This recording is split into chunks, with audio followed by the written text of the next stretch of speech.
Hello students, how are you? We are reading third chapter $1000 and we have read so far. ਇੱਥੋਂ ਤੱਕ ਅਸੀਂ ਪੜ੍ਹ ਚੁੱਕੇ ਹਾਂ. Let's read the next part. Gillian phoned for a cab and asked the driver to take him to the Colombian theatre. Gillian ਨੇ phone ਕਰਕੇ ਇੱਕ cab ਨੂੰ ਬੁਲਾਇਆ ਔਰ ਡਰਾਈਵਰ ਨੂੰ ਕਿਹਾ ਕਿ ਉਸ ਨੂੰ ਕੋਲੰਬੀਅਨ ਥੀਏਟਰ ਵੱਲ ਲੈ ਚੱਲ. Miss Lotta Laurier was almost ready for the show.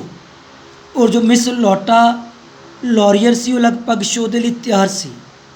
Van Har dresser mention mister ਗਿਲੀਅਨਸ ਨੇਮ.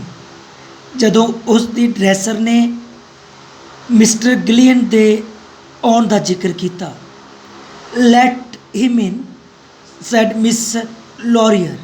ਔਰ ਮਿਸ ਲੌਰੀਅਰ ਨੇ ਕਿਹਾ ਕਿ ਉਸ ਨੂੰ ਅੰਦਰ ਲੈ ਆ. Now what is it. ਹੁਣ ਕੀ ਗੱਲ ਹੈ Bobby. She said looking quite bored. ਉਹ ਕਾਫੀ ਉਸਨੇ ਬੋਰ ਹੁੰਦੇ ਹੋਏ ਕਿਹਾ. I am going to perform in 2 minutes. ਔਰ ਮੈਂ 2 ਮਿੰਟ ਵਿੱਚ ਪ੍ਰਦਰਸ਼ਨ ਕਰਨ ਵਾਲੀ ਹਾਂ, ਪਰਫੋਰਮ ਕਰਨ ਵਾਲੀ ਹਾਂ. I won't take 2 minutes at Gillian. ਔਰ ਗਿਲੀਅਨ ਨੇ ਕਿਹਾ ਵੀ ਮੈਂ ਉਸ ਦੇ 2 ਮਿੰਟ ਵੀ ਨਹੀਂ ਲਵਾਂਗਾ. What about a pendant. ਤੇਰਾ ਪੈਂਡੈਂਟ ਬਾਰੇ ਕੀ ਖਿਆਲ ਹੈ, ਹਾਰ ਬਾਰੇ ਕੀ ਖਿਆਲ ਹੈ. I can spend 3 ciphers with a figure in front of them. ਮੈਂ 3 ਸਾਈਫਰ ਤੋਂ ਪਹਿਲਾਂ 3 ਜ਼ੀਰੋਆਂ ਤੋਂ ਪਹਿਲਾਂ ਇੱਕ ਅੰਕ ਲਗਾਉਣ ਜਿੰਨੀ ਰਕਮ ਖਰਚ ਕਰ ਸਕਦਾ ਹਾਂ. ਉਹ just as you say Bobby. ਉਹ ਜਿਵੇਂ ਤੂੰ ਕਹੇ. Bobby did you see the necklace. ਕੀ ਤੂੰ ਉਹ ਹਾਰ ਨਹੀਂ ਵੇਖਿਆ. Della Stacey was wearing the other night. ਜਿਹੜਾ ਡੇਲਾ ਸਟੈਸੀ ਨੇ ਪਹਿਨਿਆ ਹੋਇਆ ਸੀ ਉਸ ਰਾਤ ਨੂੰ. ਕੀ ਤੂੰ ਉਹ ਹਾਰ ਨਹੀਂ ਵੇਖਿਆ. $2200 ਇਟ ਕੋਸਟ. ਉਹ $2200 ਦਾ ਆਇਆ ਸੀ. ਉਸਨੇ ਕਿਹਾ and she left for her performance. ਔਰ ਆਪਣੇ ਪਰਫੋਰਮੈਂਸ ਲਈ ਚਲੀ ਗਈ. ਗਿਲੀਅਨ ਵੈਂਟ ਟੂ ਦੀ ਕੈਬ. ਔਰ ਜੋ ਗਿਲੀਅਨ ਸੀ ਉਹ ਕੈਬ ਵੱਲ ਗਿਆ, ਟੈਕਸੀ ਵੱਲ ਗਿਆ. What would you do if you had $1000. ਤੂੰ ਕੀ ਕਰਦਾ ਜੇਕਰ ਤੇਰੇ ਕੋਲ $1000 ਹੁੰਦੇ. He asked the driver. ਉਸਨੇ ਡਰਾਈਵਰ ਨੂੰ ਪੁੱਛਿਆ ਤਾਂ ਅੱਗੋਂ ਜਵਾਬ ਮਿਲਿਆ open a saloon. Answer the driver at once. Driver ਨੇ ਤੁਰੰਤ ਜਵਾਬ ਦਿੱਤਾ ਵੀ ਉਹ ਇੱਕ ਸੈਲੂਨ ਓਪਨ ਕਰਦਾ. I would make money with both hands. ਔਰ ਮੈਂ ਦੋਵਾਂ ਹੱਥਾਂ ਨਾਲ ਪੈਸੇ ਕਮਾਉਂਦਾ, ਪੈਸੇ ਬਣਾਉਂਦਾ ਜਾਂ ਪੈਸੇ ਕਮਾਉਂਦਾ. Are you thinking of. ਕੀ ਤੂੰ ਸੋਚ ਰਿਹਾ ਹੈ. ਉਹ ਨੋ ਸੈਡ ਗਿਲੀਅਨ. ਗਿਲੀਅਨ ਨੇ ਕਿਹਾ ਨਹੀਂ. Merely asked for curiosity. ਮੈਂ ਤਾਂ ਕੇਵਲ ਉਤਸੁਕਤਾਪੂਰਵਕ ਪੁੱਛਿਆ ਸੀ. Drive on till I ask you to stop.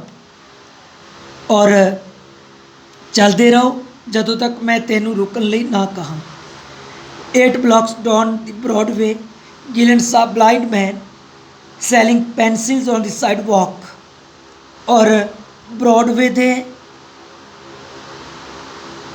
8 number block ਦੇ ਹੇਠਾਂ ਗਿਲੀਅਨ ਨੇ ਇੱਕ ਬਲਾਈਂਡ ਮੈਨ ਨੂੰ ਵੇਖਿਆ, ਇੱਕ ਅੰਨੇ ਵਿਅਕਤੀ ਨੂੰ ਵੇਖਿਆ ਜੋ ਪੈਨਸਲਾਂ ਵੇਚ ਰਿਹਾ ਸੀ ਪਟੜੀ ਦੇ ਉੱਪਰ.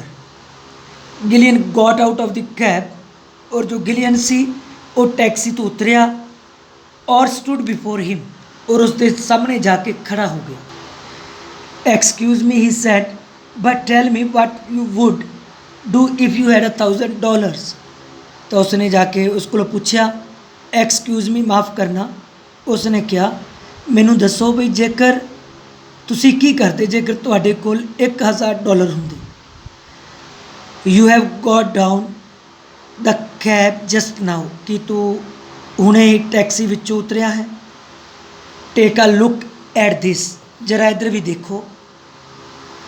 If you like. ਜੇਕਰ ਤੁਸੀਂ ਪਸੰਦ ਕਰੋ. Said the blind man. ਉਸ ਨੇ ਆਦਮੀ ਨੇ ਕਿਹਾ ਔਰ took out a small book from his pocket. और उसने अपनी जेब ਦੇ ਵਿੱਚੋਂ एक छोटी जी बुक ਨੂੰ ਕੱਢਿਆ एंड गिली ने opened it and saw it. Gilly ने इसनूं खोलिया और देखा कि वो की सी। It was a bank deposit book. वो बैंक की एक पासबुक सी। It showed a balance of $1,785 to the blind man's credit. और पासबुक अनुसार उस ब्लाइंड मैन के खाते विच $1,785 सन जमा सन। Gillian return the book and got into the cab. और गिलियन ने पासबुक वापस की थी और टैक्सी में बैठ गया। Tolman and Sharp at Broadway he told the driver. Tolman and Sharp Broadway चलो। उसने किसनों क्या? ड्राइवर नूं क्या। आई बैग यूर पार्डन, माफ़ करना। Sad Gillian cheerfully. गिलियन ने खुशी वाले अंदाज में कहा, बट मैं आस्क वन क्वेश्चन, परंतु कि मैं एक प्रश्न पूछ सकता हाँ? Hope you won't mind. और मैनू आस है तुसी बुरा नहीं मनोगे। Was Miss had left anything by my uncle's will besides the ring and $10। कि मिस हैडन नू मेरे अंकल ने अंकल की वसीयत विचों अंगूठी, वो जो रिंग है और जो $10 है, उस तो इलावा भी कुछ मिलिया सी? Nothing said Mr Tolman. जो वकील सी टॉलमैन, उसने क्या? कुछ भी नहीं। I thank you very much sir. फिर उसने उसका थैंक्स किया। Said Gillian and out he went into his cab.